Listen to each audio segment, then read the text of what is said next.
I'm your host, Annie Bowles, and this is News du Jour.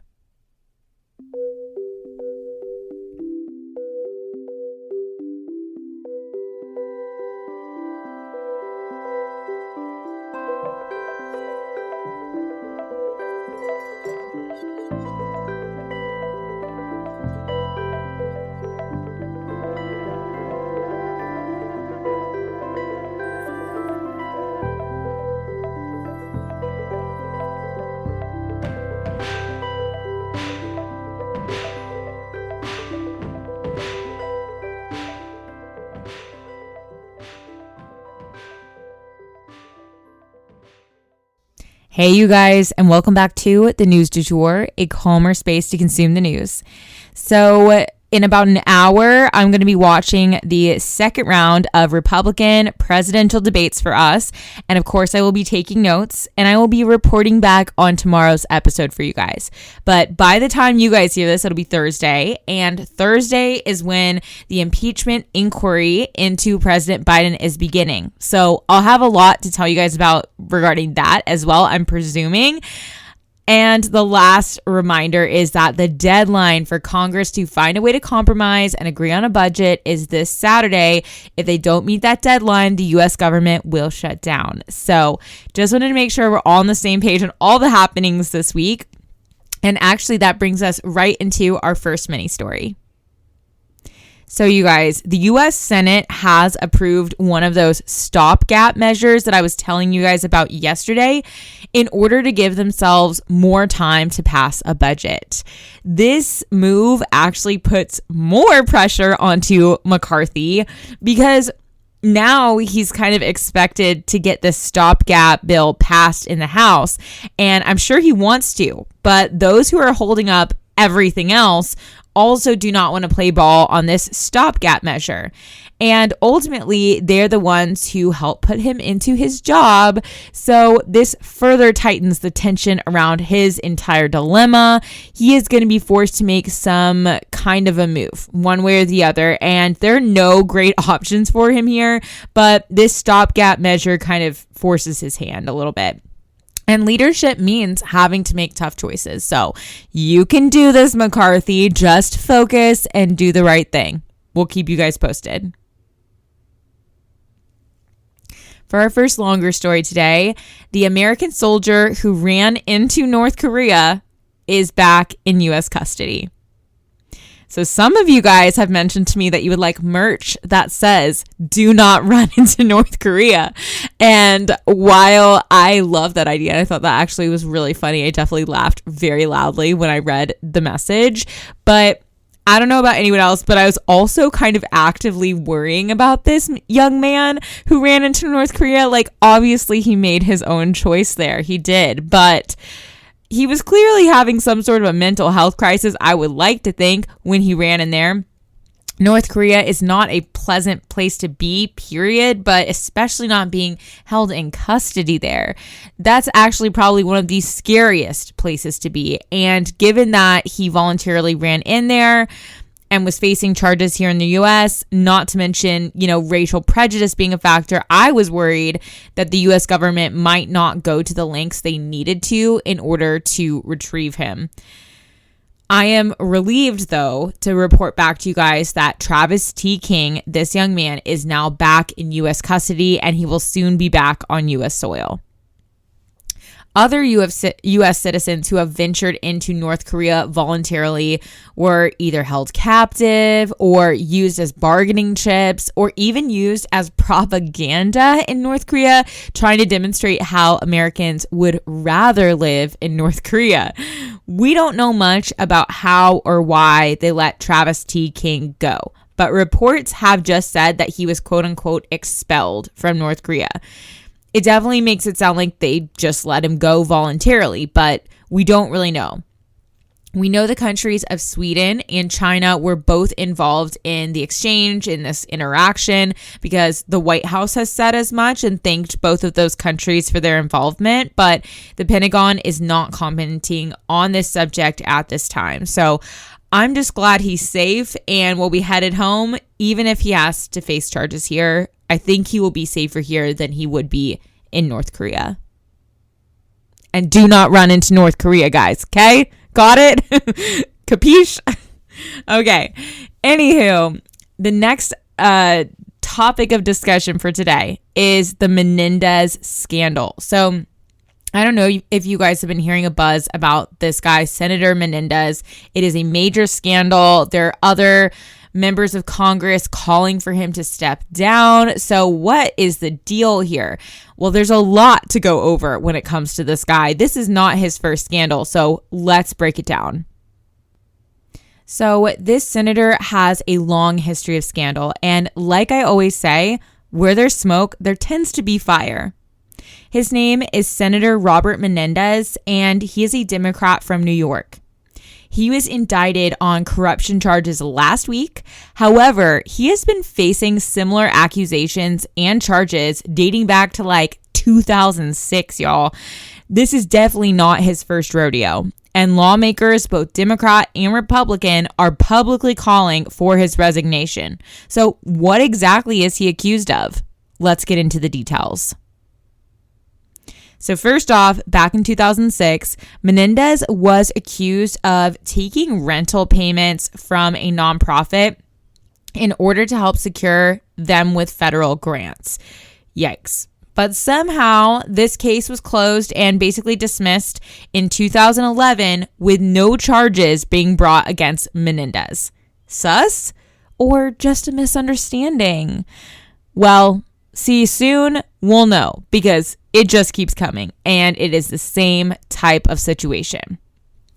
In 2012, a man came forward to tell a federal investigator that he made illegal campaign contributions to the senator's re-election campaign. So, again, the theme of taking money that does not belong to you and you're not supposed to have, that's the theme here, and it continues.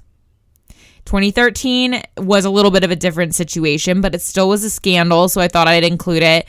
There were allegations that Menendez hired prostitutes in Brazil who were also paid to keep quiet about it.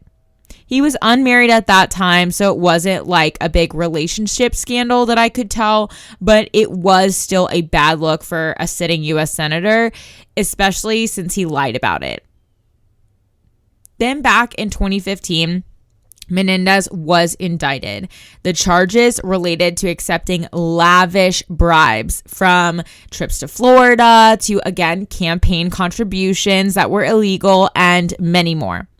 In exchange, the doctor who was giving him these bribes got to control basically Menendez's senatorial decisions, which seems to be also the theme here, that these people would pay for him to do X, Y, or Z for them from his seat as a senator. In 2017, there was a hung jury in regards to this bribery case, though. So a mistrial was declared, and he was essentially off the hook again. This is the second time he's been in this situation, and it's the second time he's just gotten off scot-free. I feel like at that point, he was probably thinking, dude, I can get away with anything. So then, June of last year, 2022, federal investigators raided the Menendez home, and they found almost $500,000 in cash, along with gold bars in the safe, totaling about $150,000 worth of just gold bars. Then this month, federal prosecutors brought even more corruption charges against both Menendez and his new wife. So this is definitely, scandal on scandal on scandal on scandal. It's just so many years worth of this that I feel like at this point, I have to hope this guy is going to be held accountable for his actions. Menendez, again, like I said, has been called on from both sides of the aisle to resign, but he refuses to do so. He did temporarily stand down from his position as chair of the Senate Foreign Relations Committee, but that's it. And it was a temporary thing. So his new charges include taking bribes on things such as luxury cars, gold bars, and lots of cash in exchange for misusing his senatorial powers. We will definitely keep you guys posted as this case unfolds. So for our final story today, we are going to take a deeper dive into Trump's fraud case and the implications of him being found liable. Let's jump in. If you're playing a little bit of catch up here, basically what happened yesterday, I really highly recommend going back and listening to yesterday's episode just to set the scene. But in a one sentence version, basically Trump was found liable by a judge to have committed fraud, as well as his two sons. They're also implicated in this. And a judge found them liable for committing fraud through their business. So the first thing that is really important to remember is that an actual trial will begin in this case on October 2nd, which is this coming Monday. This trial will establish damages. So what does that mean? Well, in legalese, damages for a civil case means, quote, the remedy that a party requests the court award in order to try to make the injured party whole, end quote. According to CNN, Letitia James is seeking $250 million in damages from the Trumps, as well as a ban on the Trumps serving as officers in any businesses in the state of New York, and to stop the Trump company from engaging in business transactions for 5 years, end quote. So Trump's attorneys tried to claim that things like property values and whatnot are subjective. But things like square footage simply are not. They are simply black and white. I mean, maybe with a few feet of wiggle room, but Trump was found to have reported his penthouse apartment, as one example, to be 3 times the size of what it actually was in New York City. So, I mean, that is just millions and millions of dollars he's claiming he has that he doesn't have. And that is why the judge is saying that these financial documents are from fantasy land, quote unquote, and not reality. So what does this ruling really mean? The ruling that the judge found Trump liable even before the trial happened. Well, it means that the judge felt a trial was not necessary to establish that Trump did in fact commit fraud and inflate his net worth by what he said was between $812 million to $2.2 billion. So that's what he was saying he was worth above and beyond what he actually had. The judge ruled that Trump did commit this fraud, so the trial would simply be to determine to what extent, and that will determine what kinds of consequences that Trump and his family will pay. So what is Trump's reaction to all this? I mean, I wouldn't imagine he'd be angry or anything. Oh my gosh, Trump is pissed about all of this. In fact, I feel like this is the most mad I've seen him in reaction to any of these various court situations he is up against. Obviously, Trump has built his name on his wealth. Shows like The Apprentice and even his presidential platform were built on the idea that he is this phenomenal businessman. And obviously, these new charges make it seem like he may have been less of a phenomenal businessman and more of a phenomenal con man. So he took to Truth Social to post, quote, I am worth much more than the numbers shown, end quote. And that was just like one snippet. Obviously, this all caps rant was paragraphs and paragraphs long. He is not a happy camper, and he's trying to tell his base that he's worth so much more than what they're talking about. And he actually seems, again, to be taking this civil case the most personally, even though he has all these criminal charges as well. And that's probably because it points to the heart of his legacy and how he's built his brand.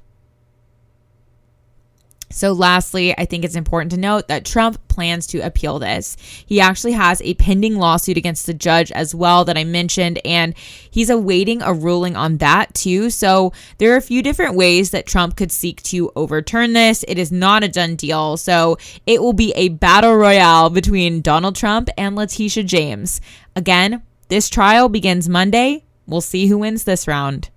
And that is the news du jour. Today, I wanted to leave you guys with the quote, "We're all broken. That's how the light gets in." If you enjoyed this episode, please subscribe on whatever podcast platform you use to listen.